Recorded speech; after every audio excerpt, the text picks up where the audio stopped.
propose une émission dédiée à ses artistes membres et aux pratiques féministes en art actuel d'ici et d'ailleurs. Entretiens, actualité des expos, débats et expérimentations radiophoniques plus ou moins sous contrôle vous attendent. La Centrale. Le premier jeudi de chaque mois, de 8h30 à 9h, à écouter sur CKUT 90.3 FM. Bonjour à toutes et à tous. Bienvenue à cette nouvelle édition du magazine de la Centrale Galerie Powerhouse. Comme à chaque émission, j'aimerais prendre 2 petites minutes pour vous parler des activités du mois au Centre. Tout d'abord, les 14 et 15 septembre prochains, la Centrale co-organisera avec le Centre d'art d'art 2 journées de réflexion autour des thèmes de la friction, des féminismes et de l'échec. La journée du 14 aura lieu chez Dardar, avec des micro-séminaires en mouvement suivis d'une épluchette de blé d'Inde et d'un apéro convivial afin d'échanger sur les thématiques de la journée. La journée du samedi 15 se tiendra quant à elle à la Centrale et sera animée par le collectif des Journées sans culture. Ce sera suivi d'un repas collectif et de plusieurs conférences éclairs. L'événement se clôturera dans un mode festif autour de prestations d'échecs performatifs. Ensuite, le 21 septembre, nous vous attendons pour le vernissage de l'exposition The Ethical Literalness of Fucking Love, commissariée par Lindsay Nixon et présentant le travail des artistes Sarah Biscara-Dele, Dana Danger, Ariel Twist et Amber Williams-King.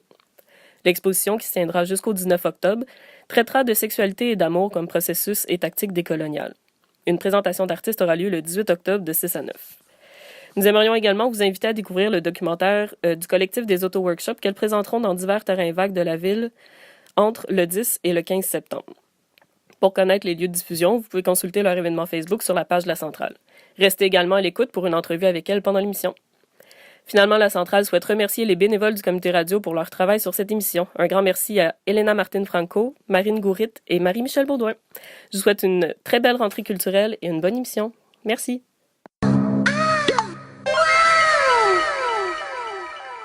Bonjour, ici Marine pour la Centrale. Aujourd'hui, on part à la rencontre de 2 super artistes montréalaises qui travaillent toutes les 2 avec la ville et le processus artistique. On prendra d'abord une marche avec Morgane Duchesne-Ramsay, l'artiste qui a exposé dans la vitrine de la Centrale cet été. Ensuite, on ira rencontrer Laurence Baudouin-Morin, créatrice des auto-workshops de performance. Je vous laisse. Salut Morgane. Bonjour. Ça va? Oui, toi? Oui, ça va bien. Alors là, on est devant la vitrine de la Centrale. On voit une grande carte du quartier, dans le fond, du plateau Mont-Royal que tu as fait, j'imagine. Oui. Et il y a des petits points, des points de rendez-vous qui sont marqués sur la carte. On a des petites maisons en tissu devant la carte et il y a des petits bouts de tissu collés sur le banc rose de la Centrale. Effectivement. Est-ce que tu peux nous expliquer cette carte et qu'est-ce que c'est juste les 4 points qu'on y voit? Oui, c'est ça. Donc, en effet, c'est une map du plateau Mont-Royal. Puis, en fait, chaque point, c'est un lieu de rencontre pour des journées d'action que j'ai fait dans certains lieux du plateau. Le numéro 1, c'était au Parc du Portugal, juste en face de la Centrale. Ouais. Numéro 2, c'était dans un stationnement au coin de Drolet-Montroyal, derrière le Billy-Coon, pas loin de la rue Saint-Denis. Ensuite, numéro 3, c'était un lieu qui a été réaménagé, que en fait, ça a été longtemps une station-service Esso sur Mont-Royal, au coin de Boyer, en face du Mont-Royal Hot Dog, que maintenant c'est comme un petit terrain air commune dans le plateau. Puis l'autre, c'est à côté de la traque de chemin de fer. Dans le fond, c'est sur Bernard, proche du viaduc de Van Horn et Saint-Laurent.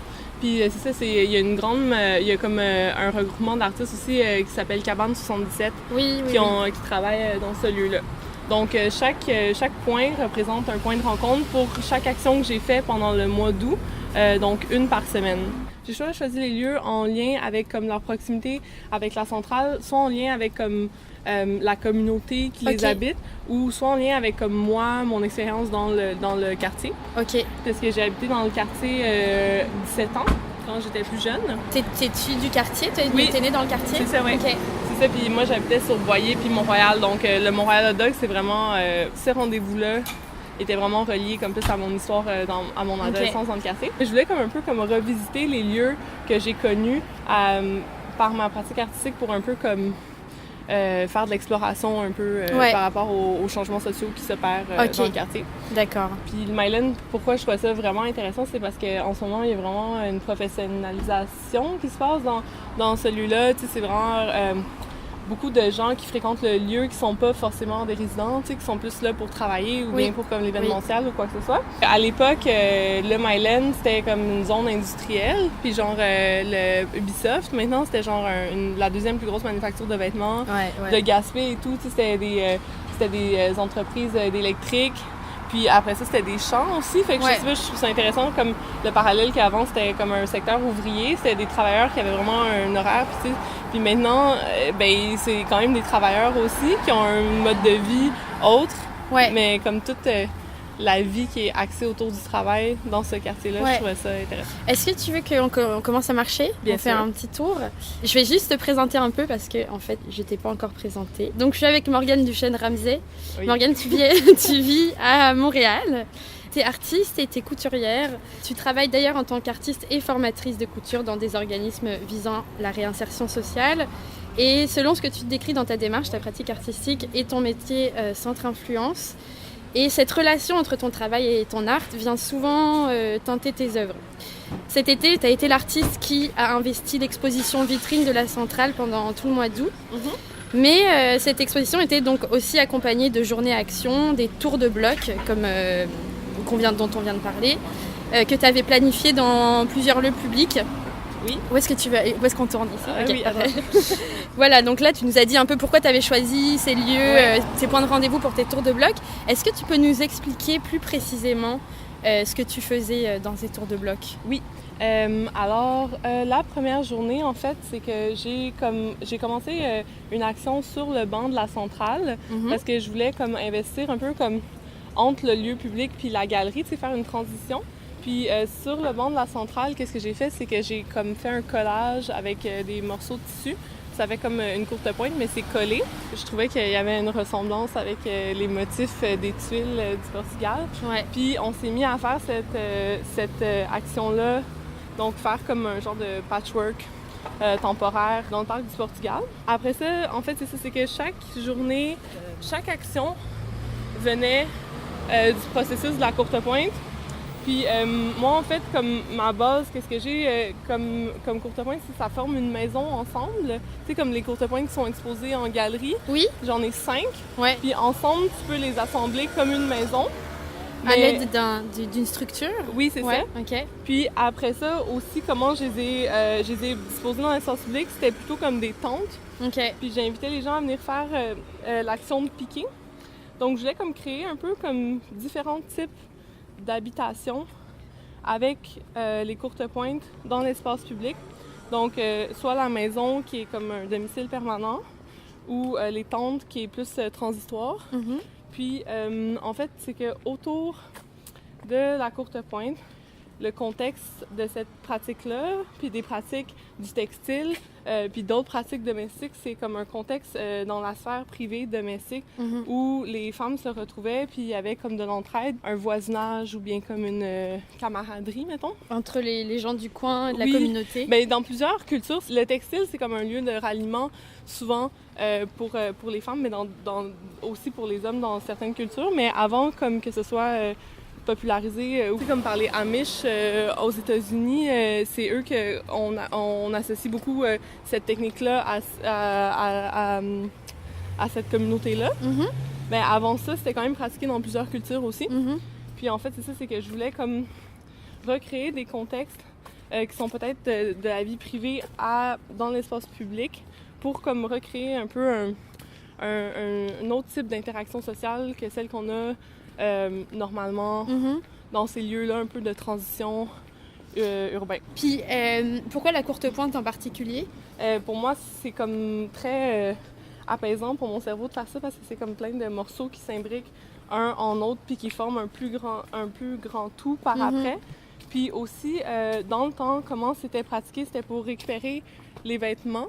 Dans le fond, fait que c'était comme vraiment la dernière étape de récupération de matière. Oui. Puis maintenant, tu sais, c'est différent. Là. Maintenant, les gens achètent de la nouvelle matière puis des équipements super chers pour faire ça. Mais au niveau des principes d'économie aussi, je trouve que ça touche à des idées comme peut-être de décroissance puis comme de venir récupérer de la matière qu'on a déjà pour faire une nouvelle chose. Puis c'est comme une œuvre commune aussi, parce que souvent, elle est comme fabriquée avec plusieurs personnes qui contribuent. Oui, oui, oui. Donc, je trouvais que comme c'est un objet utilitaire, mais aussi vraiment ancré comme dans le rituel. Donc, des fois, les gens l'utilisaient comme un objet décoratif. Des fois, ils mettaient un certain type de courte-pointe sur le lit selon la journée que c'était. Ouais. Puis, c'est des objets d'héritage qui étaient passés de génération en génération aussi. Ouais. C'est quoi l'importance de cet aspect traditionnel dans ta pratique artistique? Je sais pas, on dirait que ça comme souligne pour moi le travail de d'autres générations de femmes qui ont vraiment beaucoup travaillé. Tu sais, comme, admettons, les courtes-pointes Amish, puis genre Gee's-Bend, ça, c'était comme une colonie d'esclaves aussi qui ont fait des courtes-pointes. C'est super moderne, puis c'est minimaliste aussi.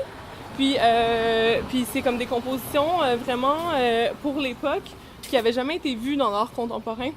Puis ça n'a jamais été revendiqué comme un objet artistique parce que ça fait partie de la sphère domestique, puis parce que aussi le travail domestique n'a jamais été quantifié de la même façon, non seulement au niveau de l'art, mais aussi en tant que travail. Il n'a jamais été rémunéré de la même façon qu'un autre parce que c'est comme acquis que les femmes vont le faire. Tu sais, c'est comme du travail qui est invisibilisé, puis pour moi, c'est important de retravailler avec ce travail-là, puis c'est une partie de mon travail féministe aussi.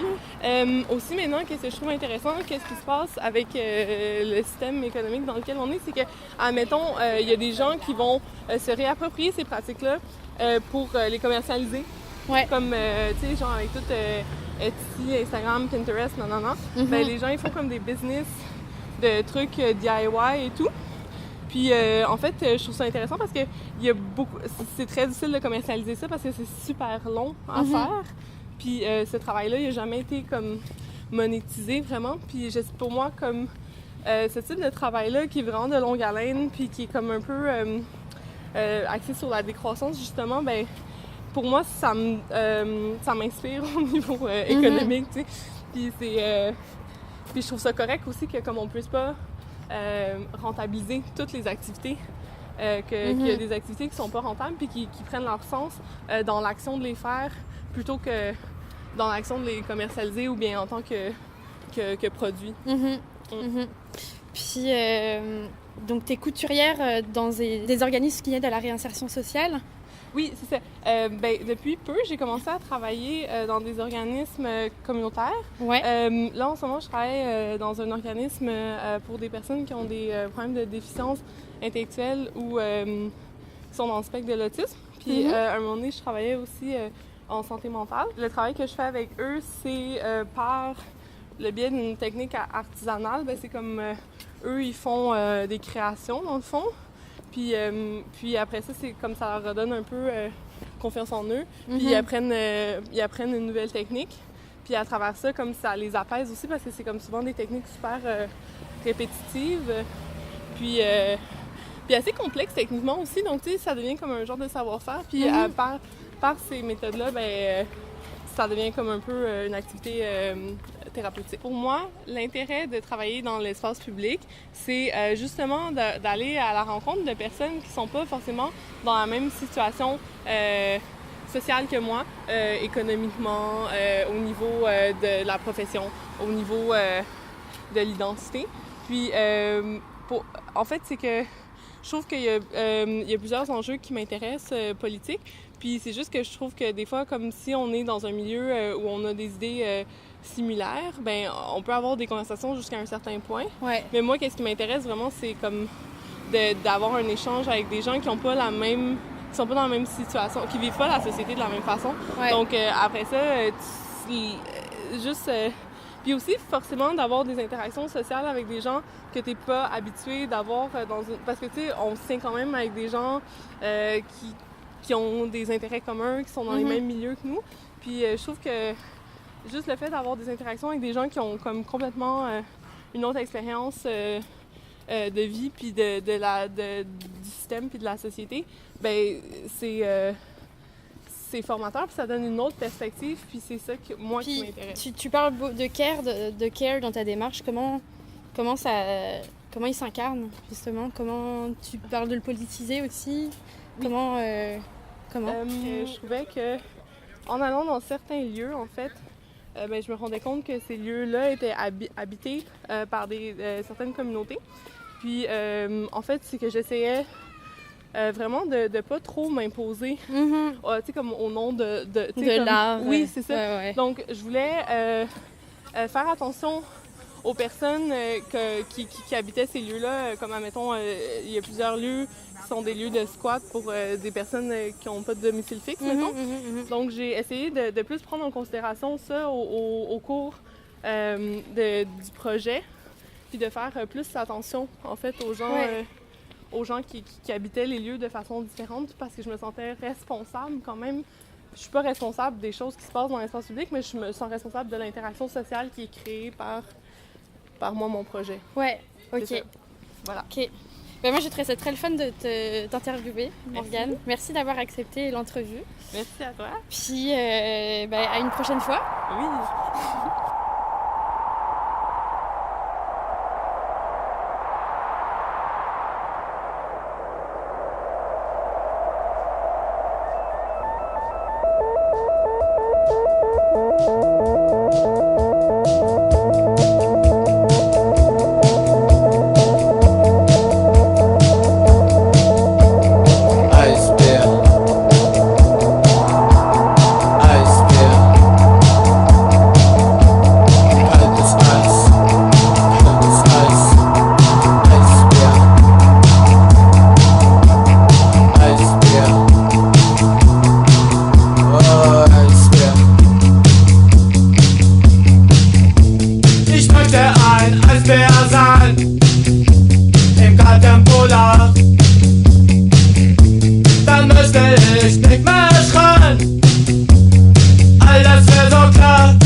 Laurence, tu es une artiste qui vit et travaille à Montréal.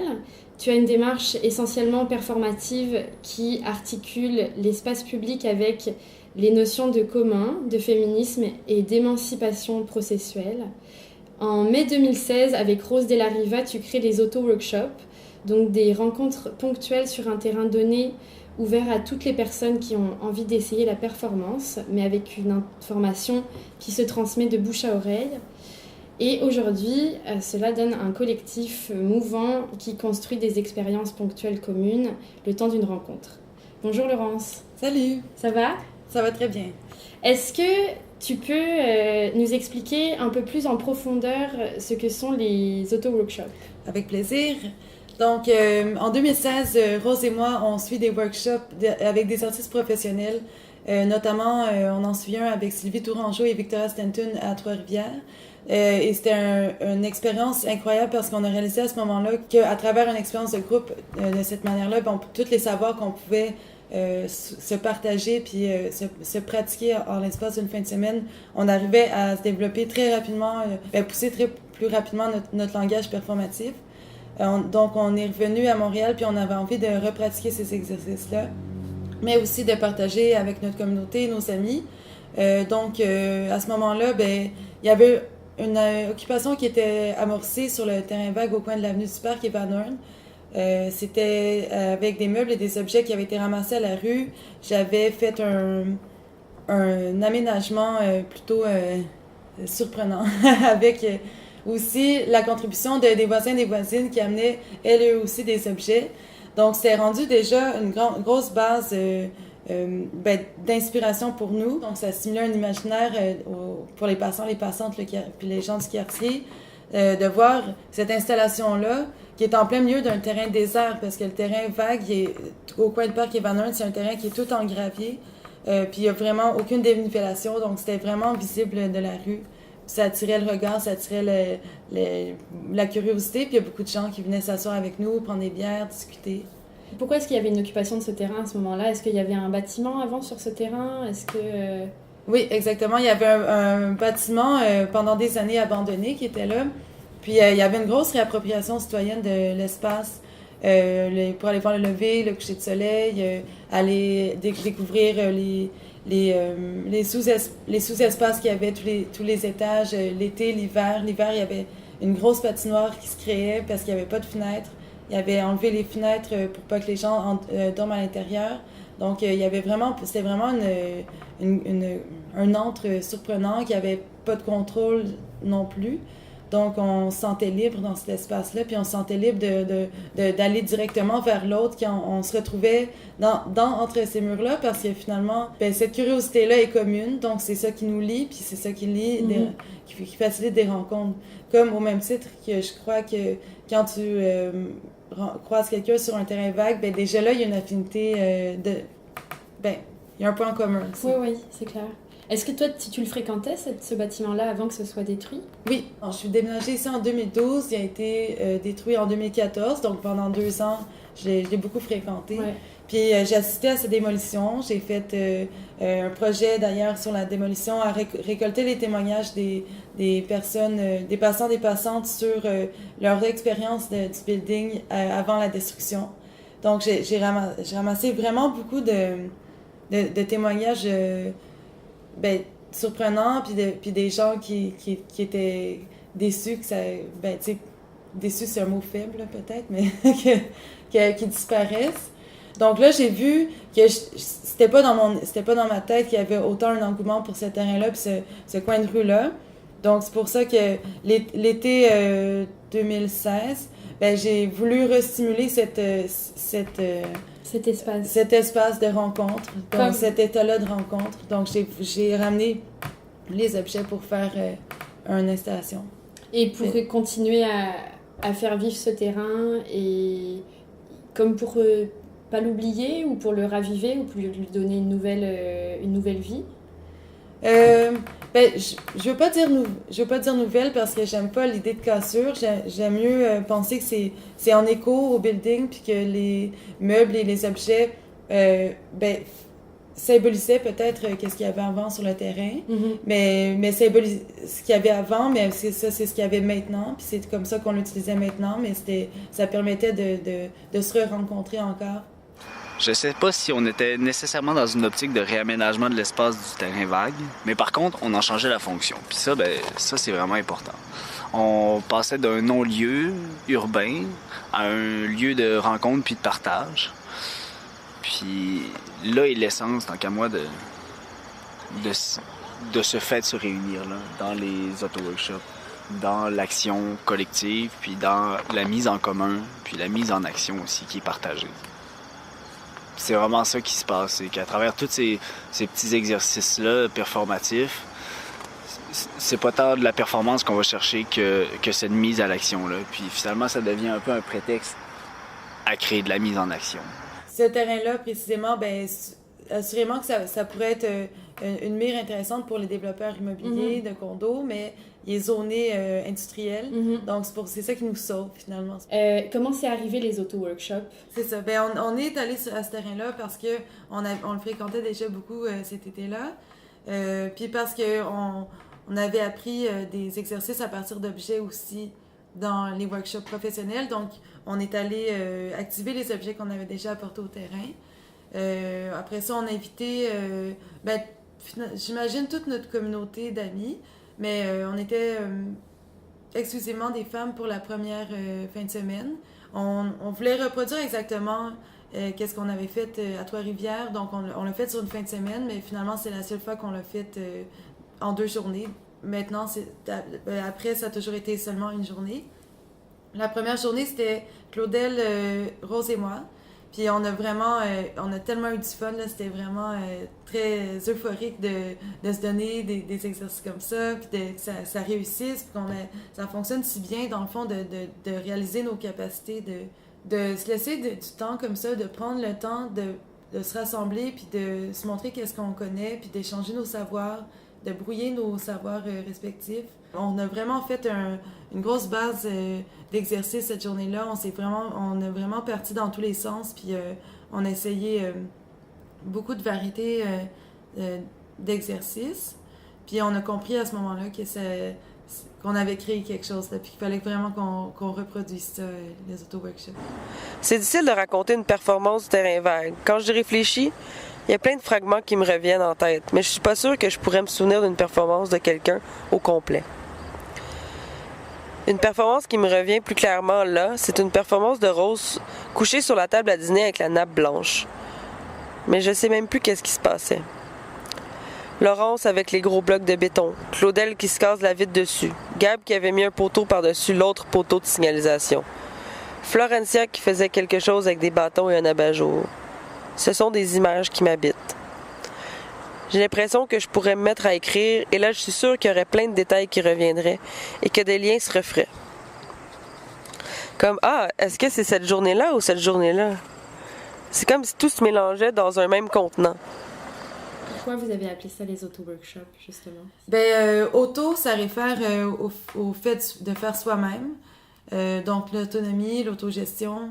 On voulait, par nous-mêmes, développer pas un nouveau modèle, mais développer un modèle qu'on allait pouvoir participer nous aussi, qu'on n'allait pas être formatrice comme les cours qu'on suit normalement, mais qu'il n'y allait pas avoir de personnes qui donnent un ordre du jour. Ça allait vraiment être à travers une discussion commune qu'on va décider au fur et à mesure comment les gens se sentent, comment on a envie de faire le prochain exercice en solo, en duo, en collectif, est-ce qu'on se donne des contraintes. C'est ça, il n'y a pas de formatrice finalement. Puis finalement, le public qui est composé des participantes, parce qu'il n'y a pas de public dans l'auto-workshop, le reste du groupe reçoit cette performance-là, puis le reçoit comme un don, puis vont être appelés à se commettre, eux et elles aussi, dans l'exercice, puisqu'on le fait à tour de rôle, tout le monde le fait.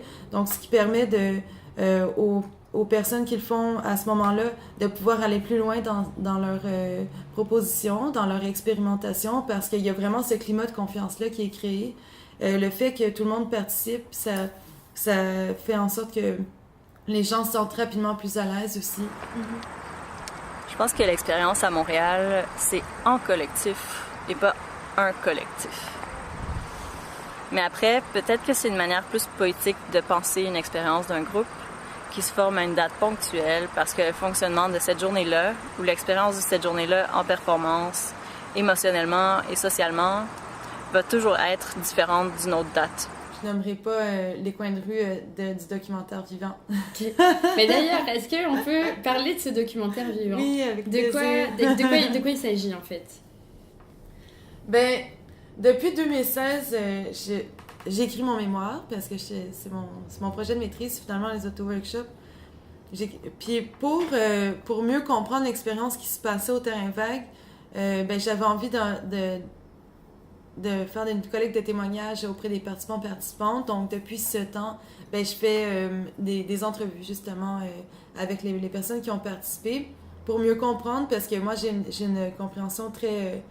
j'ai une vision très tranchée. Pourquoi on est au terrain vague, pourquoi on a des objets de la rue, comment on se perçoit, comment on est perçu, mais c'était pas nécessairement... je crois, la même vision pour tout le monde, puis expérience pour tout le monde. Donc, j'ai fait des entrevues qui vont servir à faire un documentaire. Puis, puisque dans les bases de l'auto-workshop, c'est qu'on est anonyme, je pouvais pas montrer d'image non plus de toutes nos rencontres. Donc, finalement, ce qu'on va faire, c'est qu'on va faire un documentaire vivant. Donc, le documentaire, c'est la bande sonore qui est le témoignage des personnes qui sont venues au terrain, qui va être activé par ces mêmes personnes en performance en live pendant la soirée. Donc, c'est 5 soirs consécutifs, okay. Du 10 au 14 septembre. À chaque soir, on est dans un terrain vague différent, dans un quartier différent. Lundi, dans le Mylène, mardi, en Rosemont, mercredi, Centre-Sud, jeudi, Hochelaga et vendredi, Saint-Henri. Donc, à chaque soir, c'est dans un but aussi de rassembler les gens du quartier, de ce terrain-là, pour que les personnes qui le côtoient au quotidien, on puisse créer ensemble de nouveaux souvenirs pour quand ils vont revenir dans leur quotidien, vont pouvoir regarder cet espace-là avec des nouveaux souvenirs. OK. Puis comment est-ce qu'on fait pour savoir où se rendre et aller voir ce documentaire vivant, justement? Sur l'événement Facebook, je vais nommer le coin de rue précisément à chaque début de journée. Okay. Donc, si vous êtes intéressé par la soirée est dans Hochelag, ben vous saurez que jeudi, regardez bien le Facebook parce que ça va être nommé l'emplacement. Puis le lendemain, ben ça va être effacé. Ok. Puis j'ajouterais juste aussi que à chaque soirée à 6h30, il y a un barbecue. Ok. Puis à 8h, c'est le documentaire qui débute. Puis c'est ça, puis apportez vos chaises aussi. Chaises ou couverture parce qu'il n'y a pas d'aménagement en conséquence. C'est un terrain vague. Parfait. Merci Laurence. Merci Marine. Merci beaucoup. Merci Marine. Merci beaucoup.